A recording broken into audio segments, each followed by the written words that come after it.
Tu veux faire de l'argent, fais de la mise à l'échelle. Moi, je fais partie de l'ancienne génération d'immigrants et nous avons souffert. Il faut être capable de faire confiance à ton équipe. Il y a des entrepreneurs qui ne font pas confiance à leur équipe. On a des femmes qui ont plein d'idées, mais qui ont la trouille, qui ont peur. Je commence par quoi? Je fais quoi? La première chose que vous devez faire, c'est d'abord de vous... Quelles sont les clés selon toi pour réussir toutes ces affaires-là? Parce que c'est pas évident.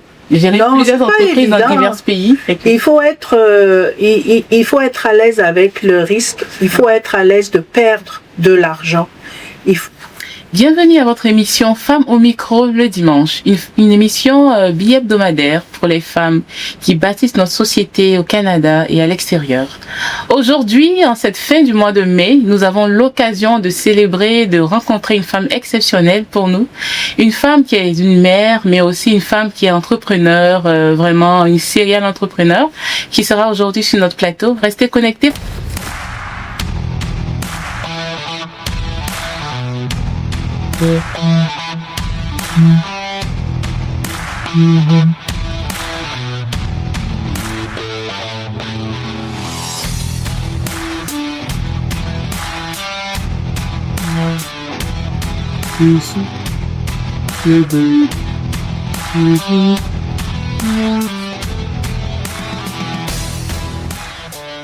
Bonjour Lisiane. Bonjour Elodie. Très heureuse de te recevoir en ce jour, qui est le dimanche 31 mai, qui marque également la fête des mères partout dans le monde.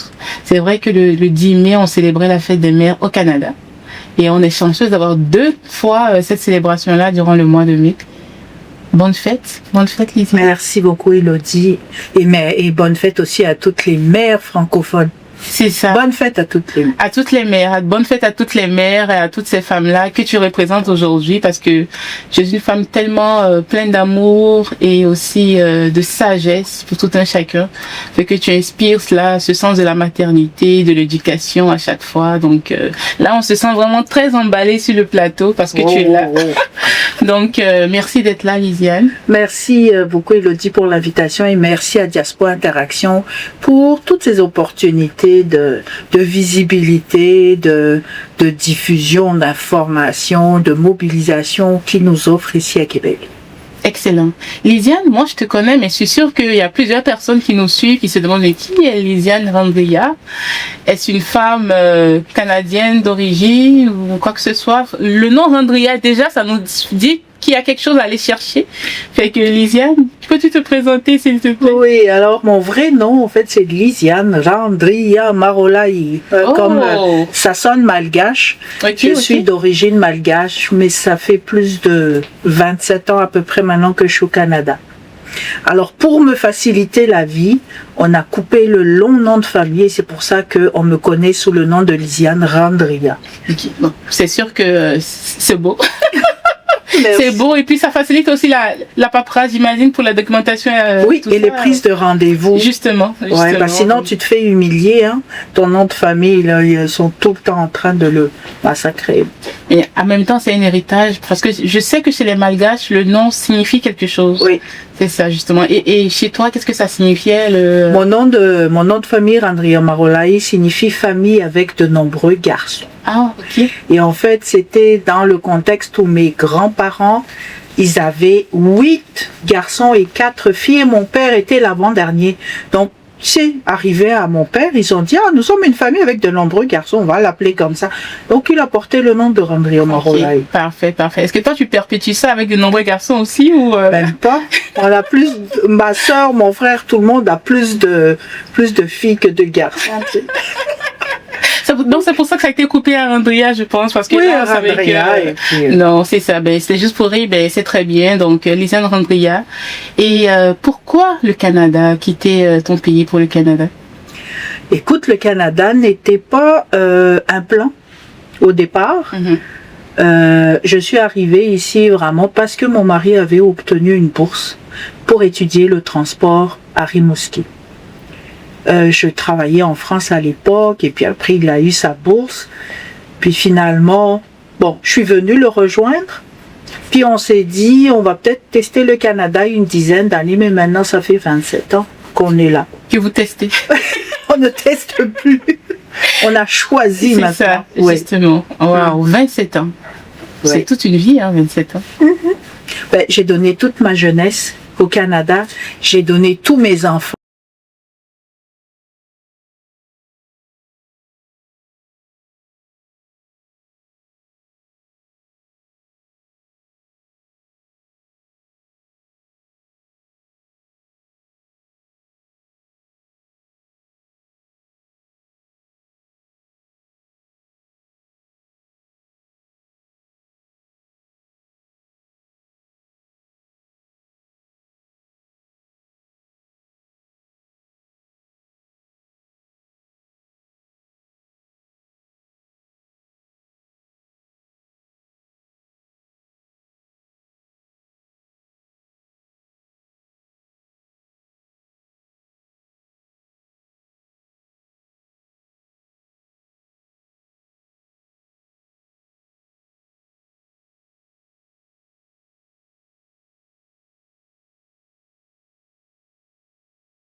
Exactement, c'est ça. Voilà, c'est ce qu'on a de plus cher. Tout à fait. Fait Ouais. que tous tes enfants ont été sont Nés nés ici. ici, sont nés Oui. ici parfaitement. Fait que c'est très bien.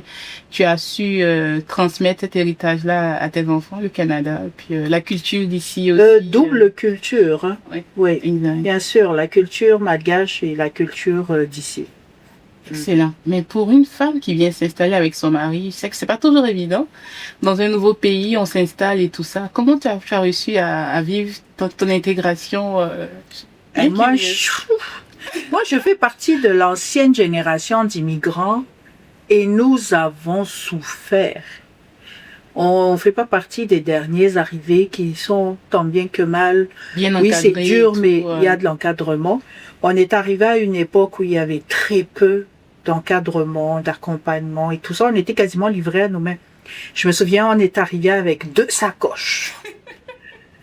Et je me dis, je veux pas que mes enfants, quand je quitte le Canada, qu'ils restent avec 2 sacoches, tu sais, Mais ça a été pas facile comme cheminement. Tu as un certain standing, puis t'arrives ici, tu redescends bas. Mais ça nous a rendu forts. Tu sais, moi j'ai fait les manufactures de Montréal. À l'époque, les petits boulots, tu te fais humilier. Des fois, les gens ne croient même pas que tu sais compter dans ces histoires-là. Bref, toutes sortes d'expériences que je ne veux pas nommer nécessairement ici, mais on a souffert, mais la résilience a fait en sorte qu'on s'est dit, bon, on va choisir la paix. Donc, des fois, il y avait des situations qui pourraient être conflictuelles, mais tu te dis, non, non, moi, je veux avoir une bonne référence pour me chercher le vrai boulot. Et donc, on est passé au travers de plusieurs années, quand même environ 5 ans. 5 ans quand même de galère pour nous chercher avant de nous stabiliser. Et puis après, bon, ça a bien été. Lorsqu'on a quitté Montréal pour s'installer à Québec, c'est là que tout a commencé. Je me suis juré à moi-même que je ne ferai plus de petits boulots. Si c'est pas dans mon champ, je ne travaille pas. Excellent. Justement, Voilà. ça aussi, c'est le défi de tous les immigrants, c'est-à-dire trouver un boulot qui correspond à son domaine d'études. Comment est-ce que tu as réussi à trouver Le réseautage. Ah. Le fameux réseautage. le fameux réseautage? Oui, et ça n'a pas été... ça a été tout un challenge réseauté, mais c'était dans une activité de fin d'année de la Chambre de commerce de Québec. Puis moi, j'ai fait un stage de 1 mois juste pour aller chercher une référence. Et dans ce stage-là, j'avais déjà dit à la structure qui m'a accueilli que voici mon parcours, voici ce que je peux offrir. C'était une structure qui accompagnait des personnes qui veulent entreprendre ou qui sont déjà en affaires. Ils m'ont donné des tâches qui sont pas, tu sais, qui sont faciles à faire. Si bien que le plan de stage de 1 mois, je l'ai fait en même pas 3 jours. Wow. Et là, ils ont dit, mais là, tu as déjà fini. Mais j'ai dit, je vous ai déjà dit que je peux faire plus que ça. Puis là, ils ont... Bon, va voir la secrétaire pour demander autre chose. Je suis allée voir la secrétaire, j'ai dit, bon, donne-moi quelque chose à faire. Alors, elle me donne des trucs. 2 jours, j'ai fini ce qu'elle m'a donné. Là, elle dit, je te donne plus rien, sinon j'aurais plus rien à faire. Donc, bref, donc c'est comme ça que de fil en aiguille, mon superviseur de stage m'a dit, écoute, ici on n'a pas de poste, mais je t'amène à une activité de réseautage et tu vas te connecter là-bas. Excellent. Et donc c'est comme ça, de fil en aiguille, je suis tombée sur quelqu'un qui a appelé ma candidature dans une autre structure d'accompagnement et puis j'ai travaillé là-bas 15 ans.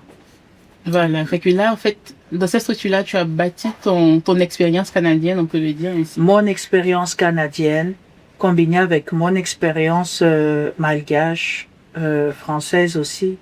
Et puis ça, c'est la conjugaison de tout ça qui m'a construit.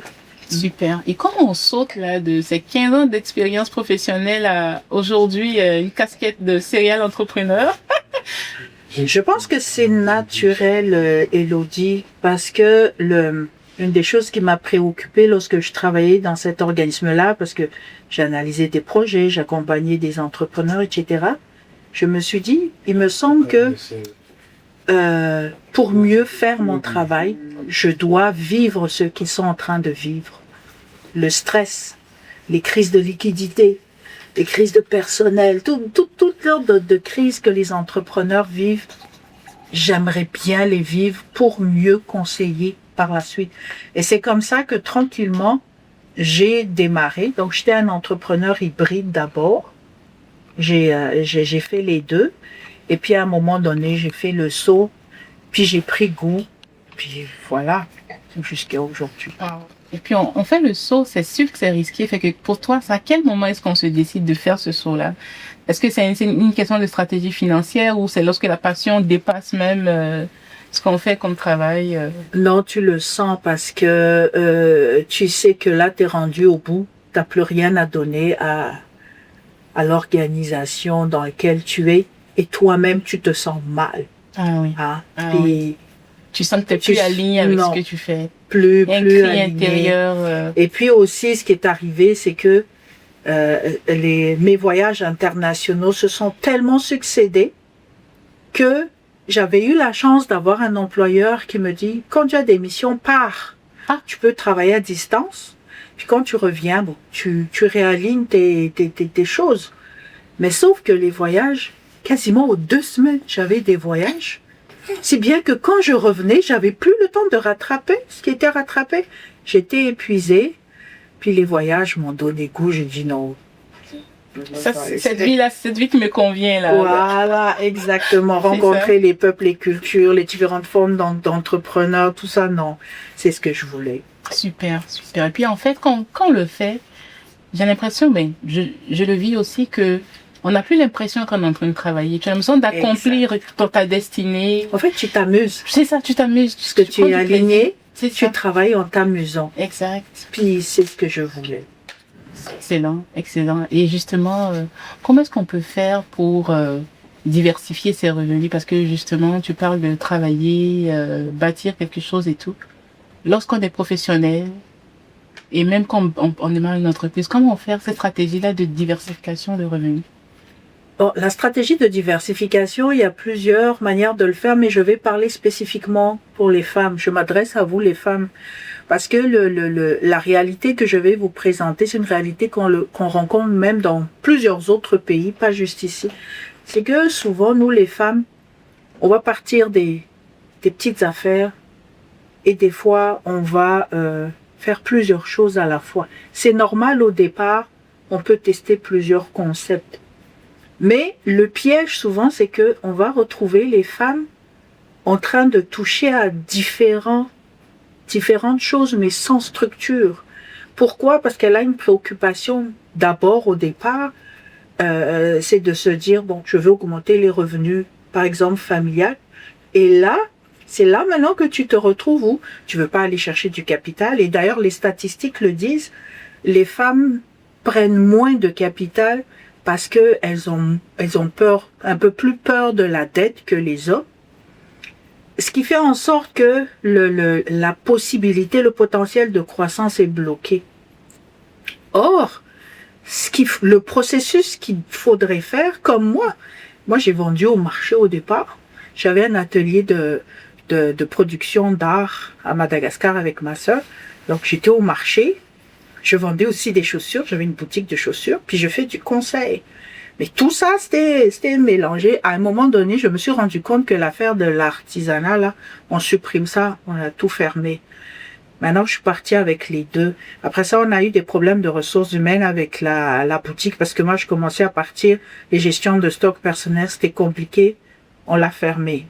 Maintenant, on s'est dit, OK, on se focus sur ça parce que les voyages commençaient à se multiplier. Puis c'était plus rentable. Donc là, maintenant, c'est quoi? Tu te focuses sur le core business.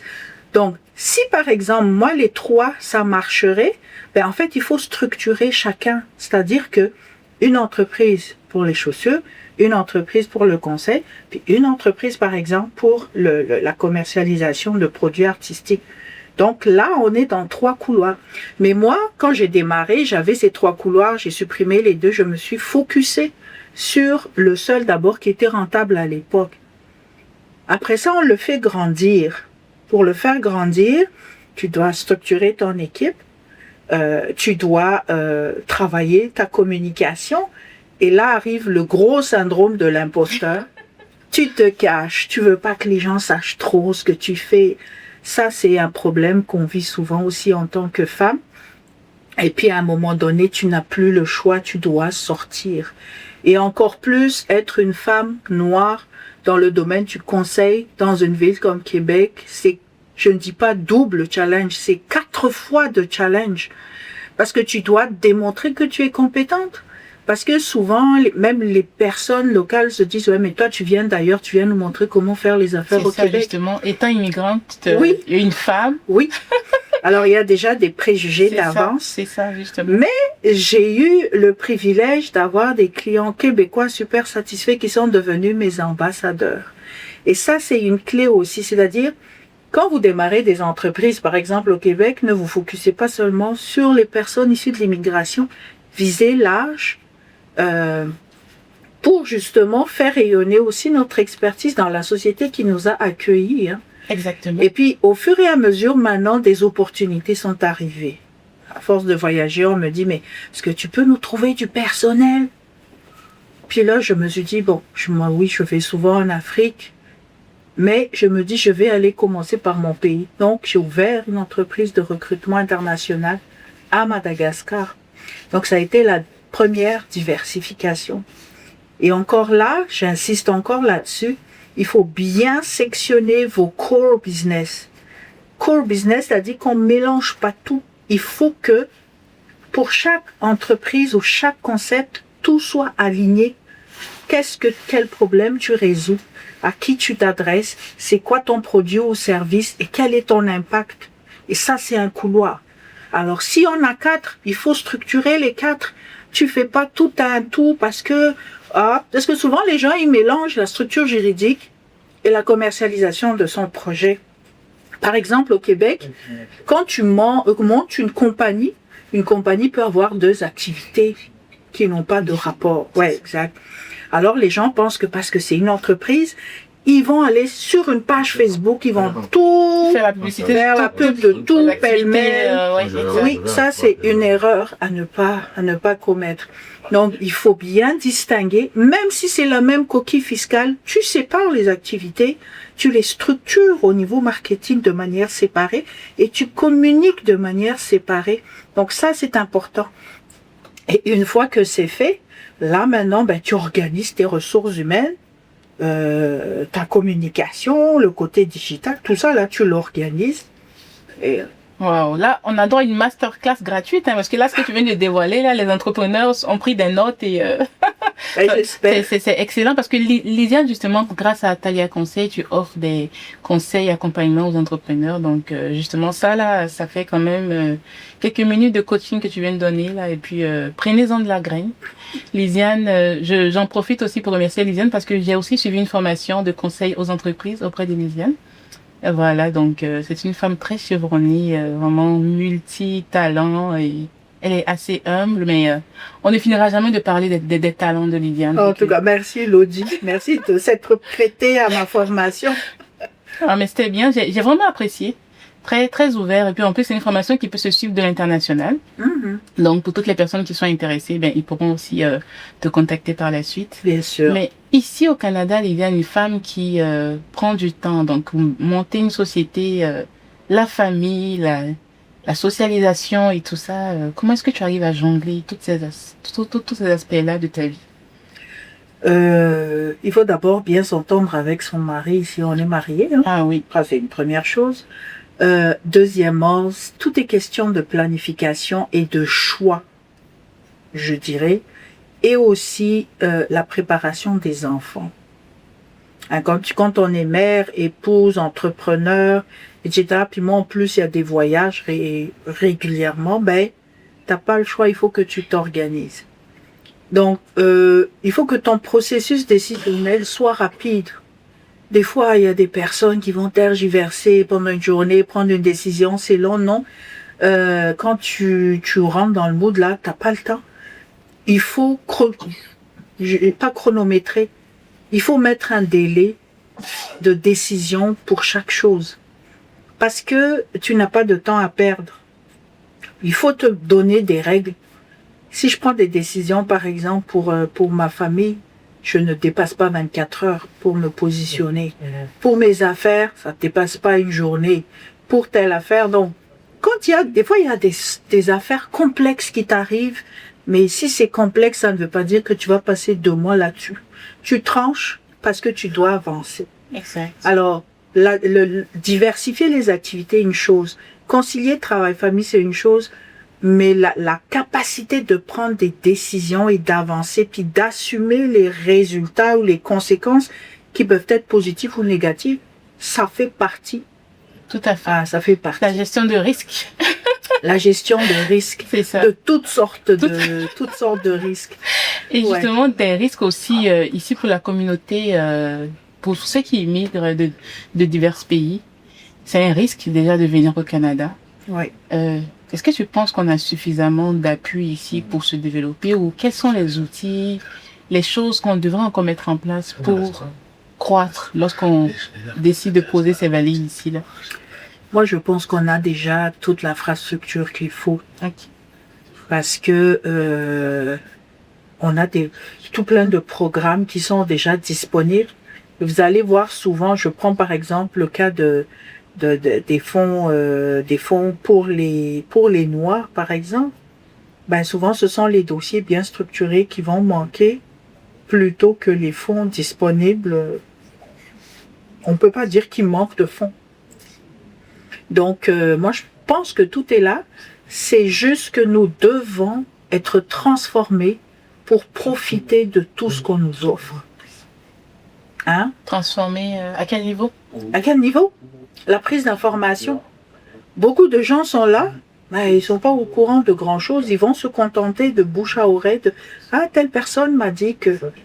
Dans la francophonie, là, il y a cette fâcheuse habitude de dire « Ah, moi, j'étais pas au courant.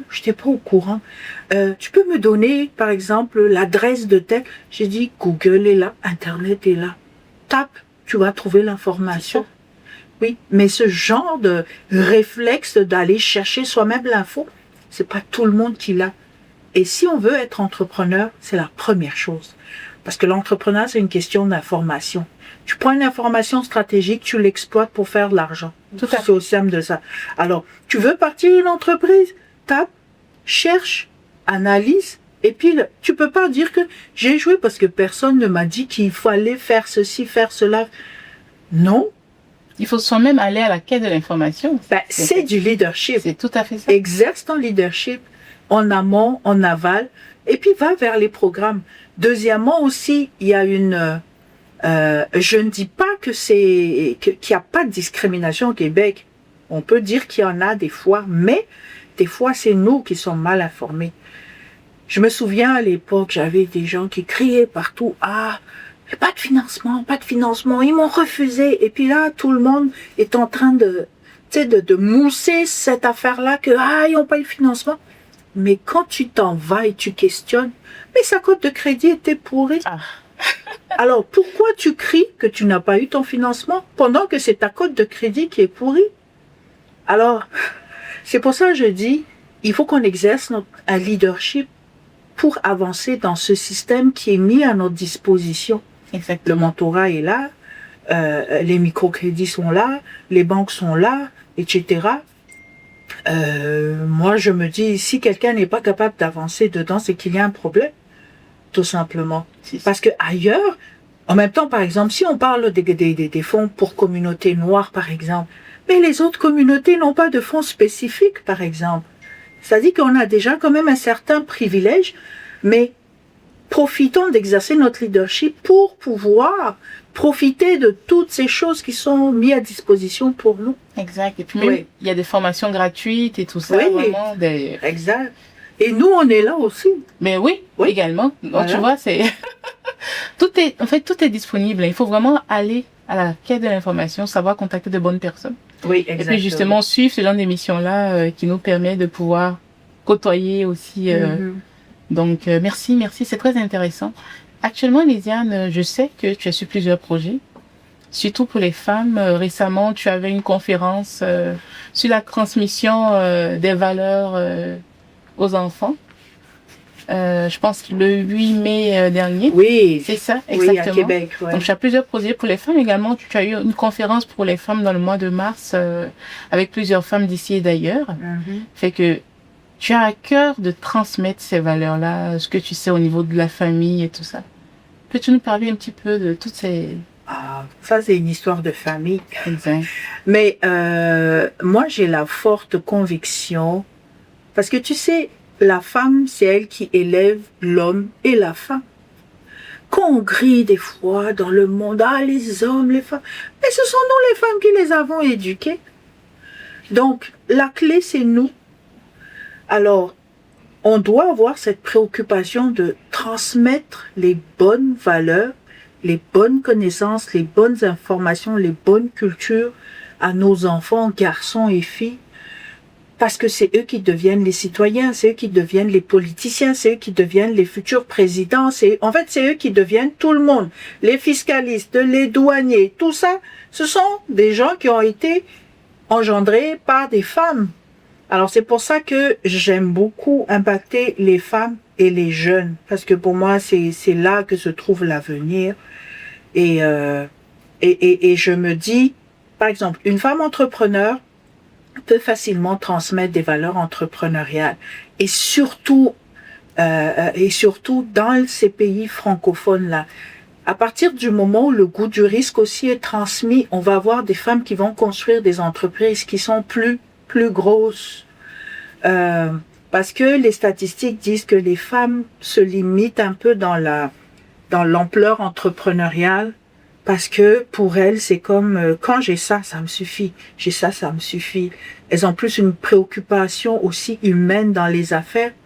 Donc, aller prendre, je sais pas moi, des millions et des millions de prêts pour vraiment grossir, c'est pas, elles vont réfléchir plusieurs fois avant. Alors, c'est pour ça que j'ai une préoccupation plus pour impacter les femmes. Et je me dis, en changeant une femme, on change quasiment le monde. Hein. Si tu arrives à toucher plusieurs femmes dans un pays, ben, tu changes le pays. Tout à fait, parce que c'est ça, c'est l'éducation. La société est transmise par les femmes en premier. Exactement. D'où l'importance de la conciliation travail-famille aussi. Très important, comment tu conduis tout ça. Parce qu'on peut être facilement submergé dans nos tâches, mais on a aussi des responsabilités ailleurs. C'est tout à fait. Et côté éducation des enfants, parce que là, tu as 3 enfants qui sont issus de ton mariage actuel. Mm-hmm. Et de quoi est-ce que tu es fière après toutes ces années-là? Ah, de tout. Je suis fière des jeunes qui sont devenus, le leadership qu'ils ont. Une des fiertés que j'ai, parce que en venant de l'Afrique, souvent vient d'une culture où on étouffe les talents de nos enfants. Remit, effectuer des transactions d'argent depuis le Canada et les États-Unis vers l'Afrique au taux réel. Les retraits par le réseau de nos différentes agences partenaires sont également sans frais et sont gratuits dans les GAPS UBA. Nos services sont dépôt Mobile Money, Wave, Move, paiement des factures Enio et Camwater, réabonnement Canal+, dépôt bancaire, recharge et vente des cartes Visa prépayées UBA et bien d'autres encore. Afrique Remit est votre partenaire de choix en matière de transfert d'argent et lauréat meilleur service financier 2023. Notre service client disponible 24 heures sur 7 répond au +1 888 500 9523 +1 888 500 9528. Téléchargez l'application sur Play Store et App Store ou visitez notre site internet au www.afriqueremit.ca. Afrique Remit, gratuite, rapide et fiable. La référence des restaurants à Québec. Ici, ce n'est pas qu'un lieu, c'est une atmosphère, une signature, un espace où chaque événement devient un moment d'exception.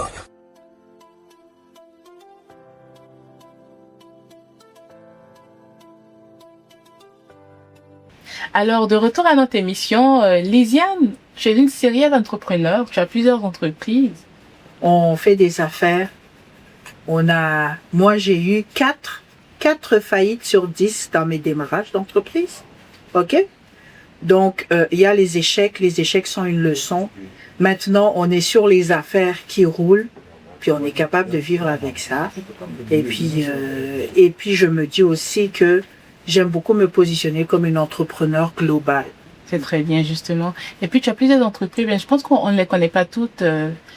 Atalia Conseil, qu'on connaît à la base. Atalia Conseil Québec. Ensuite, après ça, il y a Atalia Madagascar, OK. spécialisé en recrutement international. OK. Après ça, il y a Atalia Farniente. On a un petit domaine où on fait des team building d'entreprise. Il y a aussi l'espace loisirs, etc. Et puis, on a Atalia Connect qui est en charge d'accompagner les gens qui veulent changer de territoire, changer de pays ou changer de région. Pour les expatriés, en fait. Expatriés ou étudiants. OK. Aussi. Et puis, on a Atalia Comptabilité qu'on vient d'ouvrir. Maintenant, on offre des services comptables aussi, de tenue de livre. Okay. Puis, il y a l'Académie internationale. L'Académie, oui, justement. L'Académie internationale AIFE, francophone, oui, AIFE. Okay. L'Académie internationale francophone en entrepreneuriat, qui est en fait le bras académique du cabinet Atalia Conseil.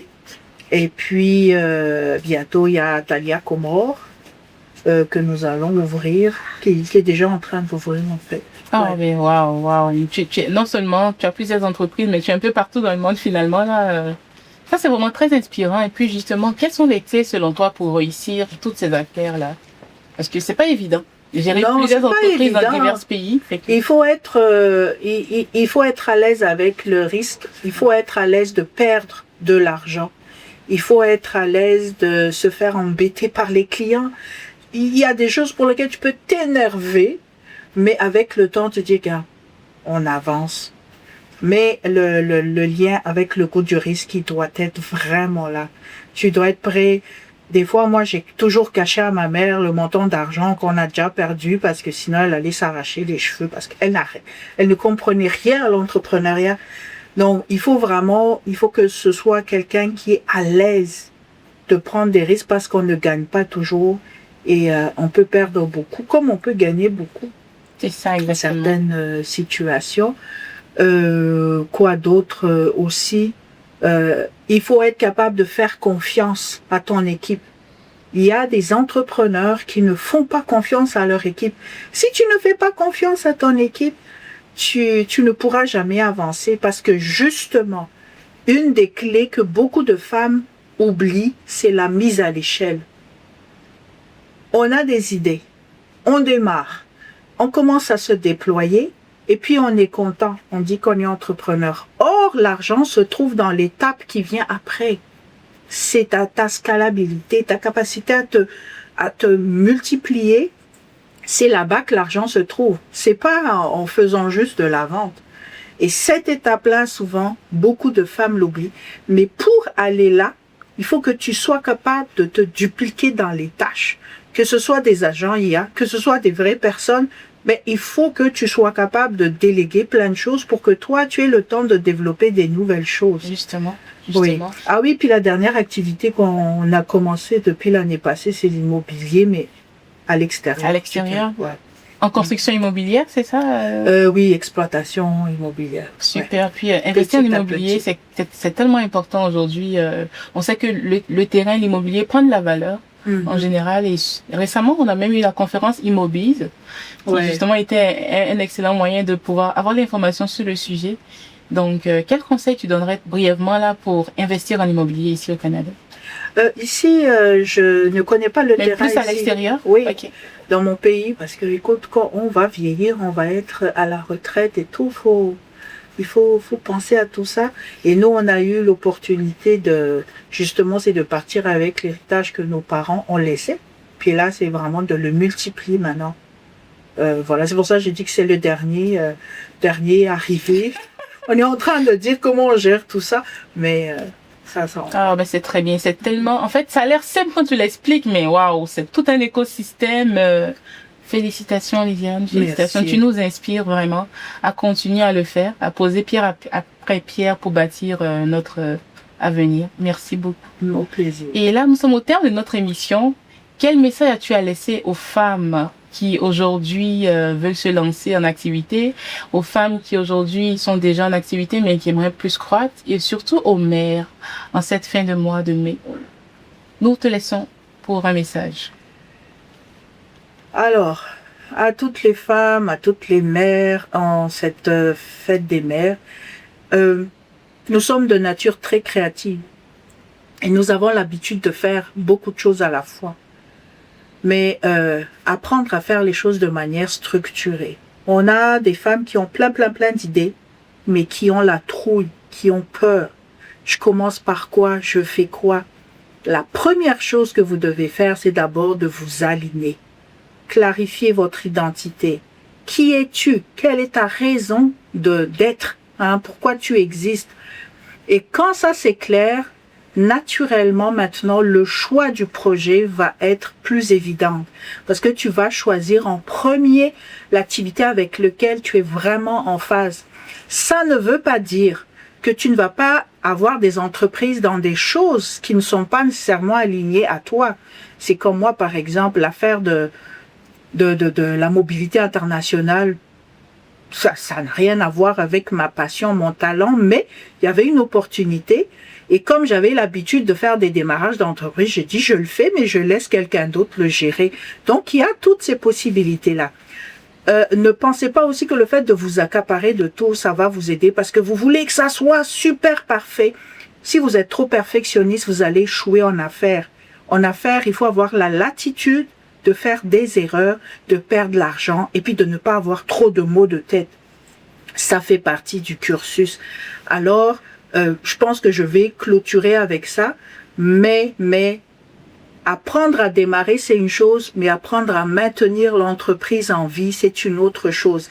Et des fois, moi, je dis à mes clients, ne perds pas de temps à apprendre à faire le lancement d'entreprise en tant que tel.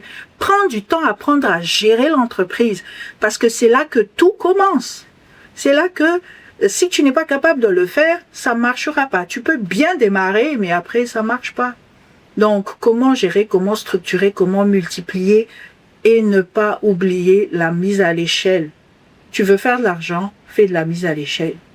Et il faut te dupliquer. Si tu ne te dupliques pas, ça va être compliqué. Des fois, pour nous dupliquer, on a besoin de 3 personnes. Mais n'hésite pas à le faire. Il y a certains volets de ta personnalité que tu ne peux pas trouver en une seule. Tu peux le trouver en 3 personnes différentes. Donc, tu vas redistribuer les rôles. Voilà, je pense que c'est ce que j'aurais à dire. Avec toute une générosité, je pense que ces conseils-là, on les garde dans le cœur et on va les mettre en pratique, c'est sûr. Ça a été un plaisir de te recevoir, Lisiane. Au plaisir. Bonne fête. Prends le temps de te gâter, de profiter parce que tu le mérites. Ça a été un grand plaisir de vous avoir. Nous souhaitons également une très bonne fête des mères. Les femmes, vous avez une place à bâtir ici en société. Déjà, osez vous exprimer, osez faire valoir votre potentiel. Ça a été un plaisir ici à Diaspora Média de vous accueillir, de vous écouter et surtout de partager avec vous. Merci et à bientôt. La référence des restaurants à Québec. Ici, ce n'est pas qu'un lieu, c'est une atmosphère, une signature, un espace où chaque événement devient un moment d'exception. Restaurant Le Lion Blanc, c'est le lieu pour célébrer, le lieu pour rassembler, le lieu pour marquer les esprits. Afrique Remit. Effectuer des transactions d'argent depuis le Canada et les États-Unis vers l'Afrique au taux réel. Les retraits par le réseau de nos différentes agences partenaires sont également sans frais et sont gratuits dans les GAPS UBA. Nos services sont dépôt Mobile Money, Wave, Move, paiement des factures Eneo et Camwater, réabonnement Canal+, dépôt bancaire, recharge et vente des cartes Visa prépayées UBA et bien d'autres encore. Afrique Remit est votre partenaire de choix en matière de transfert d'argent et lauréat meilleur service financier 2023. Notre service client disponible 24 heures sur 7 répond au +1 888 500 9523 +1 888 500 9528. Téléchargez l'application sur Play Store et App Store ou visitez notre site internet au www.afriqueremit.ca. Afrique Remit, gratuite, rapide et fiable.